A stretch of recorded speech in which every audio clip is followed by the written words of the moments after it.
Buenos días, comenzamos con la anatomía del sistema reproductor masculino.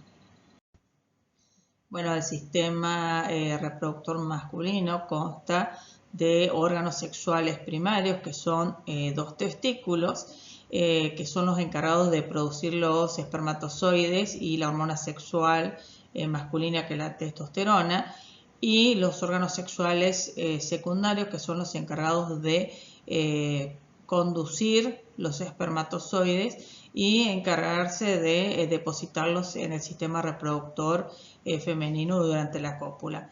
Estos órganos sexuales secundarios son el epidídimo, acá también vemos el epidídimo, el conducto deferente.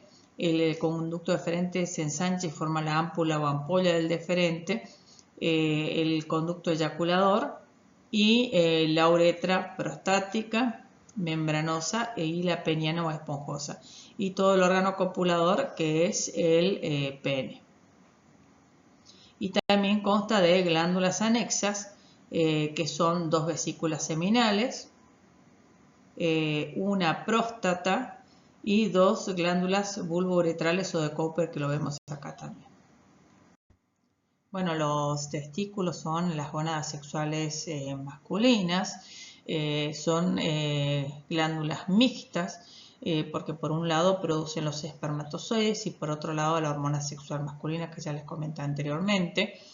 Son dos que se encuentran en la bolsa escrotal, tienen forma ovoide y miden aproximadamente 4 centímetros de longitud, 3,5 centímetros de ancho y 2,5 centímetros de espesor. Están cubiertos por una capa de tejido conectivo que se conoce como túnica albuginea.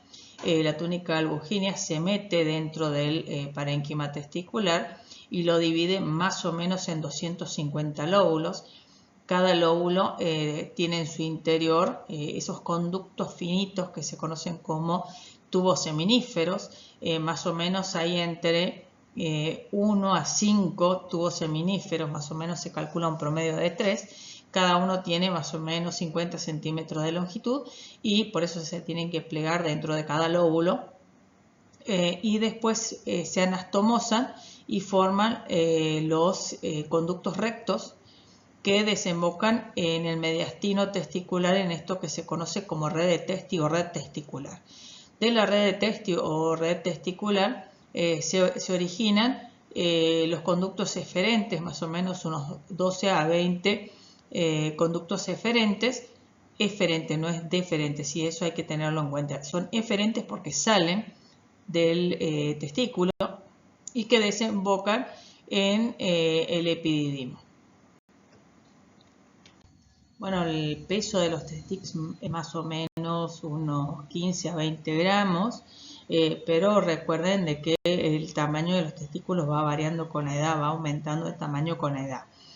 Bueno, le había comentado que de los testículos salen estos entre 12 a 20 tubos eferentes que están comunicados con el epidídimo. El epidídimo es un largo conducto que más o menos mide unos 5 a 6 metros y que se pliega reiteradas veces sobre y detrás de los testículos.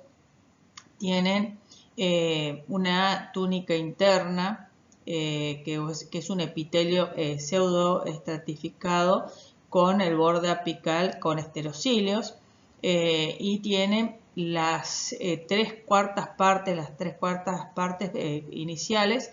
Tiene solamente una capa media muscular, que de músculo circular, y después un cuarto restante sí ya pasa a tener la túnica media, que es muscular, 3 capas: longitudinal interna, circular media y longitudinal externa, igual que el conducto deferente. ¿Pero por qué? Porque acá sí se van a almacenar y después, en el momento de la eyaculación, la contracción de la musculatura lisa va a hacer que se generen movimientos peristáticos que hacen que los espermatozoides avancen. El epidídimo, yo le había comentado que entonces se pliega por encima y detrás de los testículos, y también están empaquetados por la misma túnica albuginia que empaqueta a los testículos. En el epididimo se reconocen tres regiones que son la cabeza, el cuerpo y esta porción final que es la cola. Y esto ya es el conducto deferente. Bueno, los testículos inicialmente están dentro del cuerpo, relacionado con los riñones, y después tienen que descender y ubicarse dentro de la bolsa escrotal. O sea, hay un ligamento que los va guiando y que se va cortando por efecto de la testosterona y hace que esos testículos desciendan por el canal inguinal y se metan dentro de la bolsa escrotal.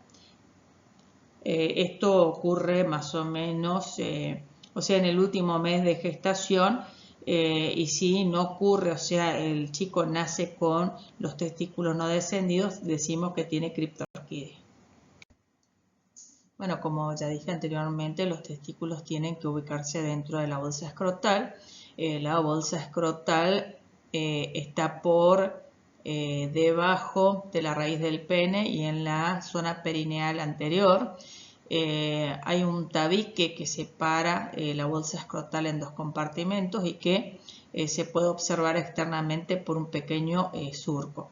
Ese tabique se conoce como tabique escrotal. Bueno, es importante que desciendan los testículos y que se ubiquen dentro de esa bolsa escrotal porque esta la mantiene a 2 grados a 3 grados por debajo de la temperatura corporal. Bueno, acá tengo una imagen que saqué del libro de histología de Brusco, donde muestra las capas o túnicas que forman la bolsa escrotal.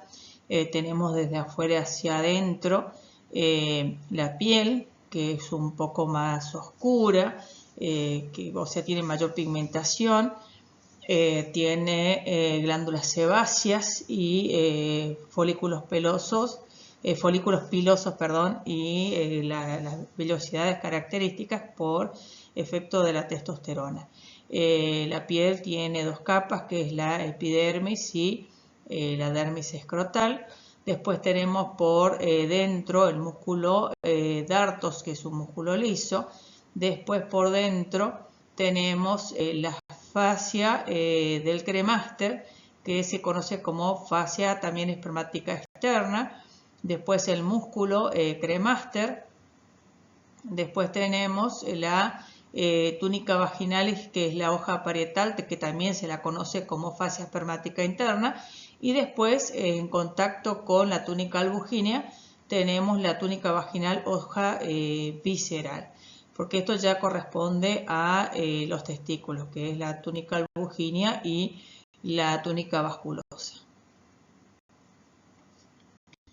Bueno, acá podemos ver a los dos testículos dentro de la bolsa escrotal y acá también podemos ver los vasos sanguíneos que llevan y traen de retorno la sangre. O sea, la arteria es la arteria testicular y está envuelta por lo que se conoce como plexo pampiforme, que son estas venas que envuelven, o sea, tienen una importante función en la regulación de la temperatura testicular. O sea, hay tres mecanismos que regulan la temperatura de los testículos, porque a los testículos no puede llegar sangre caliente cuando la idea es mantenerlos a una temperatura de 3 grados por debajo de la temperatura normal del cuerpo. Entonces, cuando hace frío, el músculo dartos se contrae, que es este músculo que se contrae y arruga la bolsa escrotal.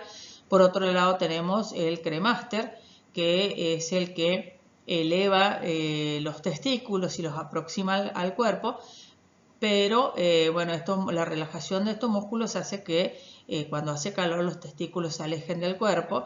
Y después tenemos esto que es el plexo pampiniforme, que rodea a la arteria testicular y que también es un mecanismo de contracorriente, o sea que la arteria que lleva sangre caliente del cuerpo le transfiere el calor a la vena, a la sangre que regresa al cuerpo por las venas, y entonces de esa forma la sangre que llega a los testículos es más fría. Bueno, vamos a hablar de las vías espermáticas. Acá ya ya describimos el epidídimo. En la cola del epidídimo se origina el conducto deferente, que es un conducto que hace un giro de 180 grados, asciende por detrás de los testículos, por el canal inguinal, pasa por delante del pubis, pasa por encima de la vejiga urinaria para luego desembocar en lo que se le llama conducto eyaculador. Más o menos el conducto deferente mide unos 45 centímetros de longitud. Y bueno, y tiene las mismas túnicas que la cola del epidídimo. O sea, tiene 3 túnicas. La interna, que es un epitelio pseudoestratificado con esterocilios. La túnica media, que es muscular, tiene una capa longitudinal interna, una media circular y una longitudinal externa, y por fuera una adventicia. Bueno, acá en esta imagen podemos ver cómo el conducto deferente pasa por encima de la vejiga y los uréteres y se ensancha antes de verter su contenido en este que es el conducto eyaculador. Se ensancha formando lo que es la ámpula o ampolla del deferente, en el lugar donde vierten sus secreciones la ámpula o ampolla, o sea, las 2 ámpulas o ampollas. En el conducto eyaculador también desembocan las secreciones de las 2 vesículas seminales. Bueno, y acá tenemos la ámpula o ampolla acá tenemos el conducto eyaculador, que va a desembocar en lo que se conoce como uretra prostática, que es común al sistema urinario y reproductor. O sea, por eso justamente tiene el mismo epitelio que tiene la vejiga urinaria, que es un epitelio de transición o urotelio. Bueno, el conducto eyaculador desemboca en la uretra. Recuerden que la uretra es un conducto largo que está dividido en 3 regiones y es un conducto común al sistema urinario y al sistema reproductor. Esta primera porción se conoce como uretra prostática y tiene el mismo epitelio que la vejiga urinaria, que es un epitelio de transición. Después la uretra prostática se continúa con un corto conducto que se conoce como uretra membranosa, que tiene más o menos 1,25 centímetros de longitud y tiene 2 orificios en los que desembocan los conductos de 2 glándulas vulvouretrales o de Cowper. La uretra membranosa tiene un epitelio estratificado, cilíndrico estratificado, y después tenemos la uretra peniana o esponjosa, también conocida, que tiene más o menos entre 10 a 15 centímetros de longitud, y en sus comienzos, en la raíz del pene, tiene un epitelio estratificado cilíndrico, pero después ese epitelio se vuelve plano estratificado hasta su desembocadura en el meato urinario. Bueno, vamos a ver ahora las características del órgano copulador, que es el pene, que es el órgano encargado de depositar el semen en la vagina femenina. Presenta 2 regiones bien diferenciadas, que son la raíz del pene y el tallo del pene.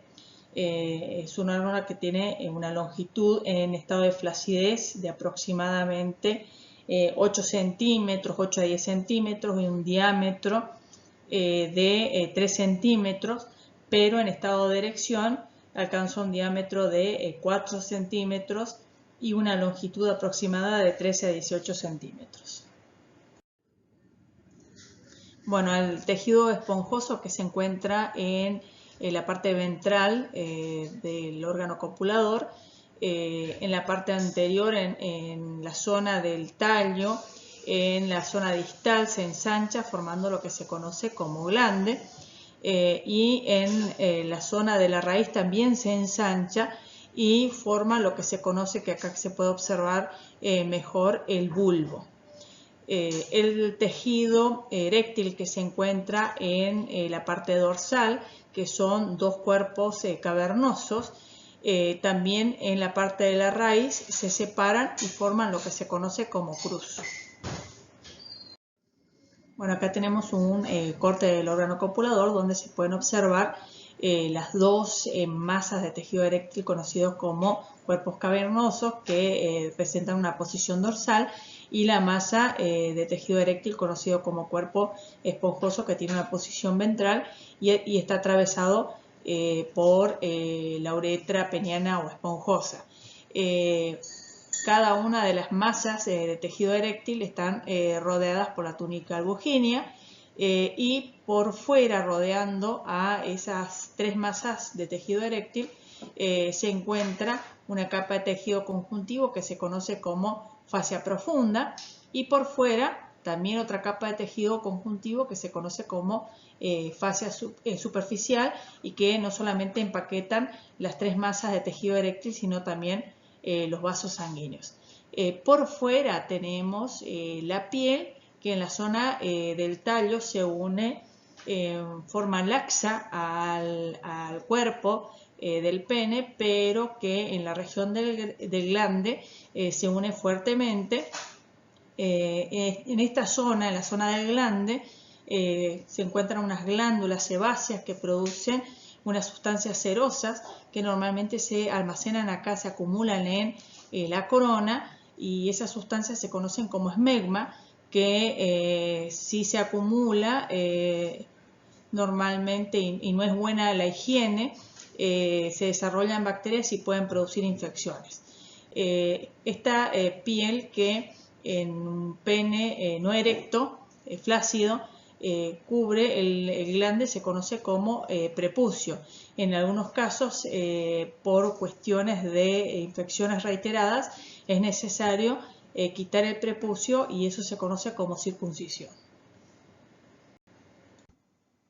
Bueno, acá tenemos otra imagen donde vemos la uretra esponjosa que atraviesa el diafragma urogenital. También tenemos el ligamento suspensor del pene. Y acá en esta imagen podemos ver los dos cuerpos cavernosos separados del cuerpo esponjoso, y cómo el cuerpo esponjoso forma el glande. Y el glande, la piel que cubre el glande, se pliega en la parte inferior, formando lo que se conoce como el frenillo del glande. También acá en esta imagen podemos observar estos dos músculos. Este músculo se conoce como bulbo esponjoso, que al contraerse ayuda a vaciar el contenido de la uretra, y por otro lado el isquio cavernoso, cuya contracción estabiliza el pene durante la erección.